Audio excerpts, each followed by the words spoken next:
अस्सलाम वालेकुम स्टूडेंट्स। आज मईशत पाकिस्तान के मसाइल के हवाले से असाइनमेंट नंबर 5 पे हम बात करेंगे।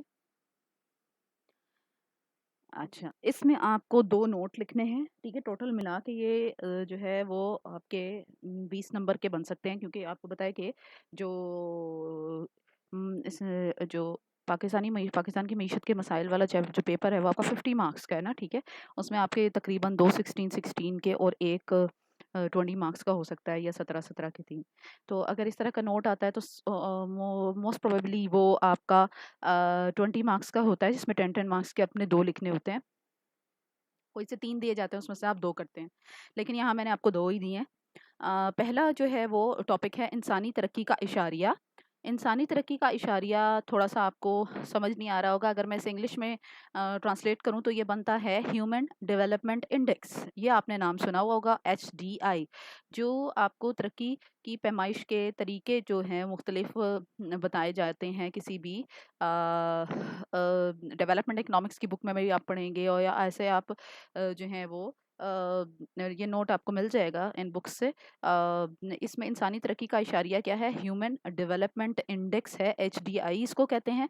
बेसिकली जो तरक्की की पैमाइश के लिए सबसे आम तरीके इस्तेमाल होते थे, उसमें या तो फ़ीकस आमदनी या हकीकी कौमी आमदनी में इजाफे का तरीका, या फिर physical quality of life index फिर यूज़ होने लगा था।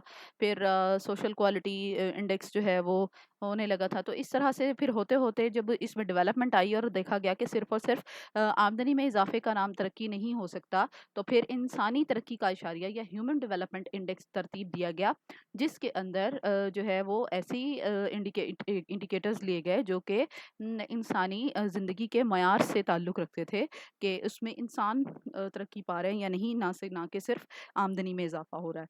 ठीक है? तो इसके नतीजे में फिर पता चला कि बहुत सारे ऐसे ममालिक हैं जिनमें आमदनी में तो इज़ाफ़ा हो रहा है, लेकिन ह्यूमन डेवलपमेंट इंडेक्स उनकी डेवलपमेंट को शो नहीं कर रहा। ठीक है? और कुछ ऐसे ममालिक भी थे जहाँ पे आमदनी में इतना ज़्यादा इज़ाफ़ा नहीं ज़ाहिर हो रहा था, लेकिन ह्यूमन डेवलपमेंट इंडेक्स के एतबार से वो बेहतर ममालिक में शुमार हो रहे थे। तो जो भी मुख्तलिफ तरीके होते हैं तरक्की की पैमाइश के, उस पे इन्हसार होता है कि आपकी जो रैंकिंग है वो किस तरह अफ़ेक्ट होती है। इसी तरह से दूसरा टॉपिक आपका है पाकिस्तान में तिजारती खसारे से निमटने के इक़दामात। तिजारती खसारा क्या होता है आपको मैं पहले भी बता चुकी हूँ। जो deficit in balance of trade है ये, ठीक है? एक तो बैलेंस ऑफ पेमेंट होता है ना, उसमें आपका तिजारती खसारा भी शामिल होता है और दूसरा खसारा भी शामिल होता है, लेकिन यहाँ पे सिर्फ तिजारती खसारे की बात हो रही है, यानी जो ट्रेड में डेफिसिट आता है, जो बैलेंस ऑफ ट्रेड है उसमें जो खसारा आता है, उससे निपटने के इकदाम बताने हैं। डेफिसिट कब आता है? जब हमारी एक्सपोर्ट्स जो हैं वो कम होती हैं और इम्पोर्ट्स ज़्यादा होती हैं, या दूसरे लफ्ज़ों में इम्पोर्ट्स की अदायगियाँ हमारी जो हैं वो ज़्यादा हो जाती हैं और एक्सपोर्ट से हासिल होने वाली वसूलियाँ कम हो जाती हैं, तो हमारा जो खसारा है वो बढ़ जाता है ट्रेड का, तिजारत का। तो इससे निपटने के क्या इक़दामात हैं?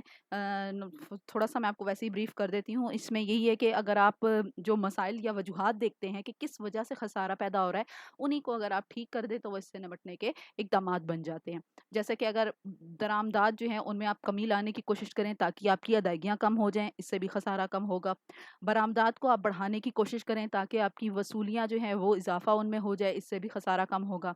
आप अपनी एक्सपोर्ट्स की क्वालिटी को इम्प्रूव करने की कोशिश करें ताकि उससे खसारा जो है कम करने में मदद मिले। इसके अलावा दीगर बहुत सारे इक़दामात हैं जो कि आप को मैंने पढ़ाए हुए हैं, आप इनको डिटेल में लिखेंगे, ठीक है? ओके।